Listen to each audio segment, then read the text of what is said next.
ഇവളുടെ ക്രഷൊക്കെ ഇങ്ങനെ പറയുന്ന സമയത്ത് അല്ലല്ല അത് അച്ഛന്റെ അഭിപ്രായം ചോദിച്ചില്ല. പറയുന്ന സമയത്ത് എങ്ങനെയാണ് അച്ഛനെടുത്തത്? അല്ലല്ല, അതെന്താന്ന് വെച്ചാൽ അതാത് പ്രായത്തിലുള്ള എല്ലാം ഇവൾക്ക് മാത്രമല്ല എല്ലാവർക്കും വേണ്ടി ഞാൻ പറയാം. അതാത് പ്രായത്തിൽ എന്ത് ആസ്വദിക്കാൻ പറ്റുമോ ആസ്വദിക്കണം. നമ്മളിപ്പോൾ 20 വയസ്സിലുള്ള സമയത്ത് ഒന്നും ചെയ്യാതെ 40, 45, 50 വയസ്സാകുമ്പോഴത്തേക്ക് അന്ന് അതൊക്കെ ചെയ്തിരുന്നെങ്കിലോ എന്ന് ആലോചിക്കാൻ പാടില്ല. ഞാൻ എൻ്റെ മോനോട് പറയാറുണ്ട്, നിനക്ക് ഇതുവരെ ആയില്ലടാ, ആരുമില്ലേ പെൺപിള്ളേർ അങ്ങനെയൊക്കെ ചോദിക്കും. ഇല്ല, അവൻ എന്നെ പോലെയല്ല. അവൻ നല്ല എന്താ കുഴിയിൽ ചാടാണ്ടിരിക്കാൻ വേണ്ടി ആരാ അങ്ങനെ വെയിറ്റ് ചെയ്തോണ്ടിരിക്കുക.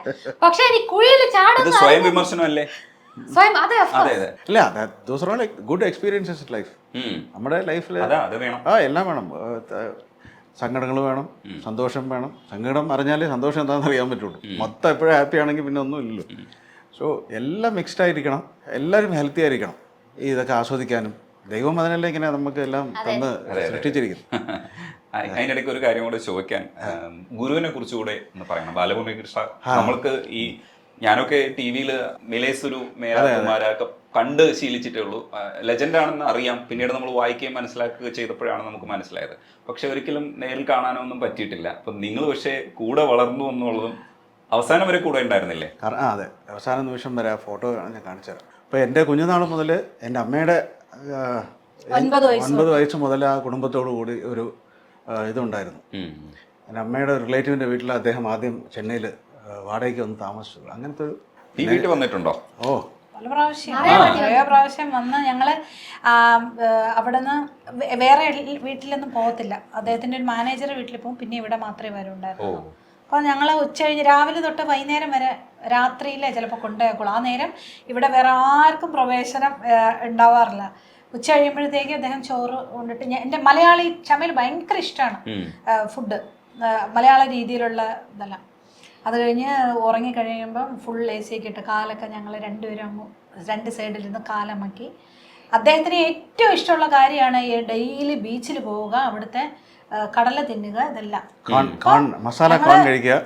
ഒരു 5 വർഷം നമ്മൾ ലാസ്റ്റ് ഒരു അദ്ദേഹത്തിൻ്റെ 5 ഇയേഴ്സ് ഡെയിലി 2 മണിക്ക് ഞങ്ങൾ ഇവിടെ നിന്ന് പോയാൽ ഞങ്ങൾ തിരിച്ചിവിടെ വരണത് 7 മണിക്കാണ്. ഒരു 5 മണിക്കൂർ ഞങ്ങളുടെ ഗുരുജിക്ക് വേണ്ടി ഞങ്ങൾ സ്പെൻഡ് ചെയ്തു. ഞങ്ങൾ പല സ്റ്റുഡൻസിനോടൊക്കെ നമ്മൾ പറയാറുണ്ട് ഇങ്ങനെ അവർക്കും വന്ന് ചെയ്യാം എല്ലാവർക്കും. പക്ഷെ ചിലരുടെയൊക്കെ തെറ്റിദ്ധാരണ എന്തോ ഞങ്ങൾ എല്ലാവർക്കും അവനവൻ്റെ ഗുരുവിന് വേണ്ടി വന്ന് ചെയ്യാം. അപ്പം അവിടെ ഇന്ന് ആരും വന്നിട്ടില്ല. ഇപ്പം ചില ദിവസം ഞങ്ങൾ ഇന്ന് വരാൻ പറ്റില്ല എന്ന് പറയുമ്പോഴത്തേക്കും അയ്യോ വേറെ ആരും വരുന്നില്ല. അല്ല, ഒരു ദിവസം കഴിഞ്ഞ് ഞാനിങ്ങനെ ഇറങ്ങാൻ നേരത്ത് ഇങ്ങനെ ഞാനൊരു നോട്ടം നോക്കിയാൽ തന്നെ അറിയാം നാളേക്ക് വരമാട്ടില്ല, ഞാൻ എനിക്കത് പോറേ പറയും. അതെ, അപ്പൊ വേറൊരു ശിഷ്യരെ ഇപ്പൊ ആരെങ്കിലും വിളിച്ചാലും അവർക്ക് ചിലപ്പോൾ സൗകര്യപ്പെടണമെന്നില്ല.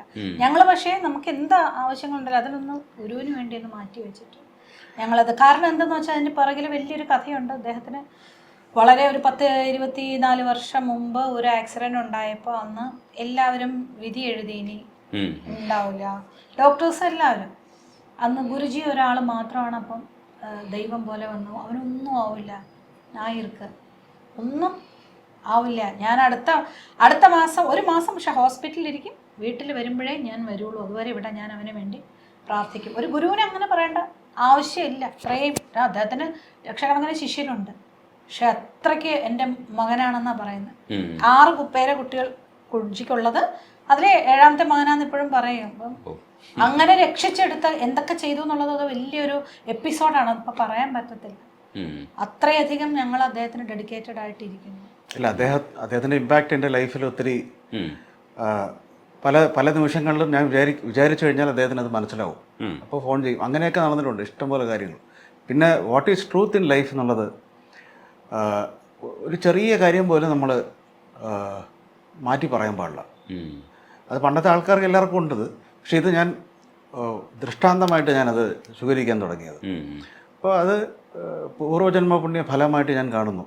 നമ്മളെല്ലാവരും ഇപ്പോൾ കണ്ടുകൊണ്ടിരിക്കുന്നതും ഏതോ ഒരു ജന്മത്തിൽ ഒരുമിച്ചുള്ള യാത്രയിൽ നമ്മൾ ഈ ജന്മത്തിലും കണ്ടുമുട്ടുന്നു എന്നുള്ളത് മാത്രമേ ഞാൻ മനസ്സിലാക്കുന്നു. ഈ 2 പേരും ശരിക്കും ഭയങ്കര ഇടയ്ക്കൊക്കെ ചളിയൊക്കെ പറയുന്ന കൂട്ടത്തിലാണ്. ഭയങ്കര രസമാണ്, ജോളി മൂഡാണ്. പക്ഷെ സാറ് പൊതുവിൽ അങ്ങനെ അല്ല എന്നാണ് തോന്നിക്കുന്നത്. പക്ഷെ ഉള്ളിലൊരു അത്യാവശ്യം കാര്യങ്ങളൊക്കെ പറയുന്ന ഒരാളുണ്ട് അല്ലേ? ഓ, അങ്ങനെയാണ്. അതായത് നല്ല കൂടിയ ചളിയൊക്കെ പറയും അല്ലേ ശിവാനി? ചിലതെല്ലാം സഹിക്കാനേ പറ്റില്ല. ശോ, അങ്ങനെ. എൻ്റെ ശിഷ്യന്മാർക്ക് ഇവിടെ ചെവറിലേക്ക് ഇടിക്കുന്നതാണോ സാർ? ചളി കേട്ടിട്ട്. അപ്പൊ സാറ് സീരിയസ് അല്ല ആക്ച്വലി. അല്ല എന്നുവെച്ചാൽ എൻ്റെ അച്ഛൻ Serious ആയി, അവിടെ தேவையா അവിടെ സീരിയസ്? അല്ല കുട്ടികളൊക്കെ വന്നു കഴിഞ്ഞാൽ സീരിയസ് ആയിട്ട് സ്റ്റുഡൻസ് ഒക്കെ അല്ല അവരോടൊക്കെ വളിപ്പ് വളിപ്പ് പറയും. അല്ലല്ല പഠിപ്പിക്കുന്ന കാര്യത്തിൽ ഞങ്ങൾ രണ്ടുപേരും ആ നേരം ഭയങ്കര സീരിയസ് ആണ്. സ്ട്രിക്റ്റ് ആണ്. അല്ല മെയിനായിട്ട് എനിക്കിത് വരാൻ കാരണം എൻ്റെ അച്ഛൻ ട്രിവാൻഡ്രം മാറിവനസ് കോളേജിൽ 36 വർഷത്തിൽ കൂടുതൽ മാത്തമാറ്റിക്സ് പ്രൊഫസറായിട്ടിരുന്ന ഒരാളാണ്. പ്രൊഫസർ കല്യാണസുന്ദരം. ഒത്തിരി students head of the department ആയിരുന്നു. മ്യൂസിക് പോലെ തന്നെയാണ് മാത്സും കുറച്ച് ഡ്രൈ ആണ്. നമ്മളത് സോൾഫുൾ ആയിട്ട് എടുത്തില്ലെങ്കിൽ ഡ്രൈ. അപ്പോൾ യൂസ് ടു ഇങ്ങനെ ഓരോ ചെറിയ ചെറിയ ഇതുപോലത്തെ ജോക്സ് വേർഡ്സ് കൂടെ ചേർന്ന് പിള്ളേരെ ഒന്ന് ഇതാക്കാനായിട്ട് പറയുമായിരുന്നു. ഞാനും ക്ലാസ് അറ്റൻഡ് ചെയ്തിട്ടുണ്ട് BSc. സോ അതിൻ്റേതാവാം പിന്നീട് ഇങ്ങോട്ട് വരുമ്പോൾ സംഗീതം ചേർത്ത് അതിൻ്റെ വേർഡ്സിൽ കൂടെ കിട്ടുന്ന കുറേ ജോക്സ് ഒക്കെ പറയുക എന്നുള്ള. പിന്നെ ഞങ്ങളുടെ ഗുരുജി ബാലമുരളി സാർ അതിൽ ഉസ്താദാണ്.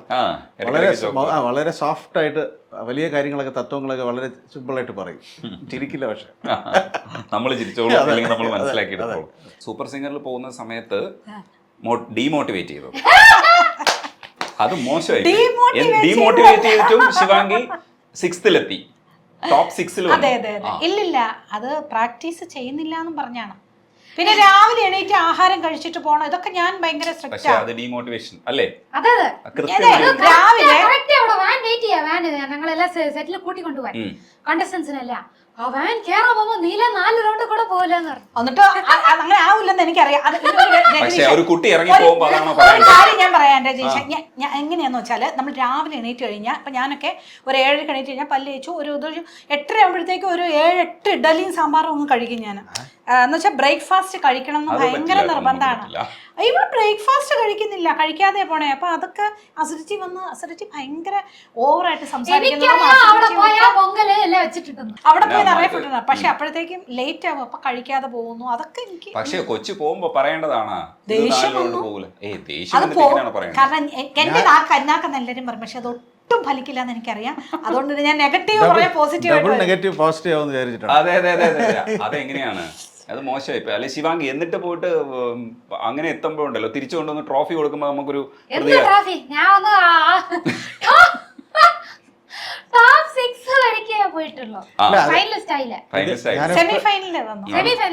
അല്ല ടോപ്പ് 6 പോകൂല, ഒന്നും എത്തില്ലെന്നല്ലേ പറഞ്ഞ. പക്ഷെ ടോപ്പ് 6 വരെ എത്തിയില്ലേ?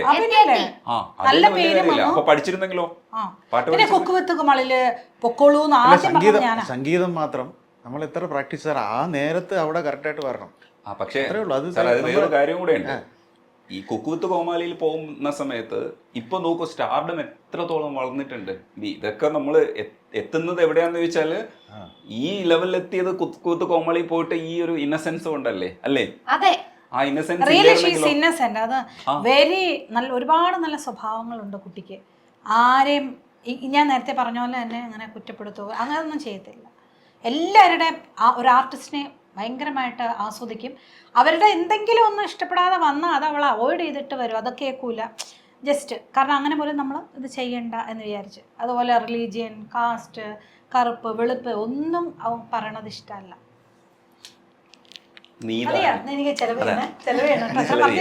ശിവാംഗിയാണ് ശരിയെന്നാണ് പറഞ്ഞുകൊണ്ടിരിക്കുന്നത്. അത് നല്ലതല്ലേ? അപ്പൊ നമുക്ക് ഒരു പാട്ട് പാടി. നമ്മൾ ഇടയ്ക്ക് രവീന്ദ്ര മാഷിനെ വിട്ടുപോയി. 3, 4 രാഗം താനം സ്വരലയ സാന്ദ്രമം പല്ലവി. രാഗം താനം സ്വരലയ സാന്ദ്രമം പല്ലവി. മലരണി വനികയിലുണരുന്നു മദകരപിക കുലകളനാദം.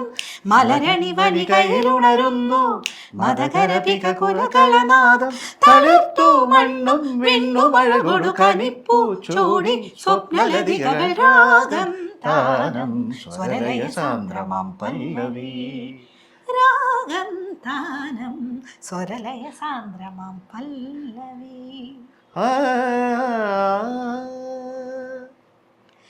ആനം തനം തം താനം തം തം.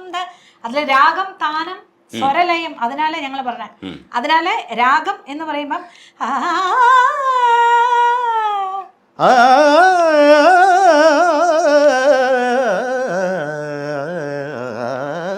രാഗം ആനം തനം തം താനം തം ആനം തം താനം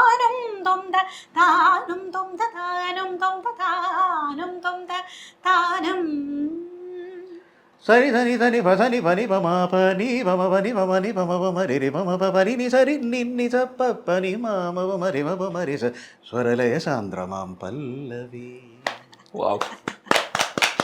ഈ ഓണം അങ്ങനെ അടിപൊളിയാവട്ടെ. ഇത് ഓണത്തിന് എനിക്ക് കിട്ടിയ ഏറ്റവും വലിയ വിരുന്നായിട്ട് തന്നെയാണ് ഞാൻ കരുതുന്നത്. ഇതിന്റെ ഫീൽ എന്ന് പറയുന്നത് എന്താണെന്ന് പറഞ്ഞറിയിക്കാൻ പറ്റില്ല. ചില സ്ഥലത്തൊക്കെ നിങ്ങൾ നിർത്തരുതേ എന്ന് ഞാൻ കൊതിച്ചിരുന്നു. ഇപ്പോഴും കൂടി ഇത് നിർത്തരുതേ, നിങ്ങൾ ഇങ്ങനെ തുടർന്ന് പോണേ എന്ന്. കുറേ സമയം നിങ്ങളുടെ കൂടെ ഇരുന്ന് ഞാനും വലിയ സംഗീതജ്ഞനാവും. അല്ല, ദേവസഭാതലം പാടി കഴിഞ്ഞ പ്രാവശ്യം ഞാൻ കാണുമ്പോ സാപ്പാസയില് തുടങ്ങി, ഇപ്പൊ ദേവസഭാതലം വരെ പാടി രജനി. ശിഷ്യൻ. അതെ, ശിഷ്യനും അനുഗ്രഹം. അടുത്ത പ്രാവശ്യം നമുക്ക് ഇതുപോലെ സ്വരം പാടണം. അതെ, ഇത് മിമിക്രി അല്ല. ഞാൻ കാണിക്കുമ്പോൾ മിമിക്രി അല്ല, ഞാൻ കാണിച്ചത് മിമിക്രിയാണ്. അല്ലല്ല, എന്താണേലും പക്ഷെ താങ്ക്സ് ടു രജനീഷ്. പറഞ്ഞു തന്നെ ആവണം, വേറെ വഴിയില്ല. ഇത്രയും ഈ ഇതെല്ലാം വന്ന് ഞങ്ങൾക്ക് പാടാൻ ഇതുപോലൊരു അവസരം എല്ലാ ഇൻ്റർവ്യൂവിലും കിട്ടാറില്ല എന്നുള്ളതാണ്. അപ്പം അതിന് നിങ്ങൾക്ക് എല്ലാവർക്കും, ഈ ക്രൂ മെമ്പേഴ്സിനും രജനീഷിനും ഞങ്ങളുടെ എല്ലാം വക ഒരുപാട് താങ്ക്സ്. അതിന് നിങ്ങൾക്കെല്ലാം ഏറ്റവും നല്ലത് വരട്ടെ ജീവിതത്തിൽ. ഞങ്ങളുടെ അനുഗ്രഹം ആൻഡ് പ്രയേഴ്സ്. എല്ലാവർക്കും എല്ലാവരുടെ രക്തത്തിലും സംഗീതമുണ്ട്. അത് ഇനിഷ്യേറ്റ് ചെയ്ത് അതെ വന്നു കഴിഞ്ഞാൽ അത് ചെറിയ നിങ്ങൾ ചിട്ടപ്പെടുത്തി പഠിച്ചു വെച്ചിരിക്കുന്നു. ഞങ്ങൾക്ക് ചിട്ടപ്പാടും പഠിത്തമൊന്നുമില്ല. നിങ്ങൾ പാടുന്നത് കേട്ട് ആസ്വദിക്കുന്നു. അല്ല, നമ്മള് ഈ ശ്വസിക്കുന്നത് തന്നെ ഒരു താളമല്ലേ? അതെ അതെ അതെ, എല്ലാത്തിനും ഒരു സംഗീതമാണ്. ഈ ഒരു ലോകം കറങ്ങുന്നതും ഒരു താളത്തിലാണ്. എല്ലാം സംഗീതമാണ്. സർവം സംഗീതമയം. അതെ, അതാണ്. അപ്പോ അതല്ലേ മറ്റേ സംഗീതമേ എൻ ദൈവമേ നിന്മതിവാനം നേരം തേടി വന്നേ ഉന്നെ ഞാൻ തേട സംഗീതമേ. ഇളയരാജ സാറിന്റെ എന്തൊരു പാട്ടാന്നറിയാവോ അത്? സംഗീതം ജീവചൈതന്യം.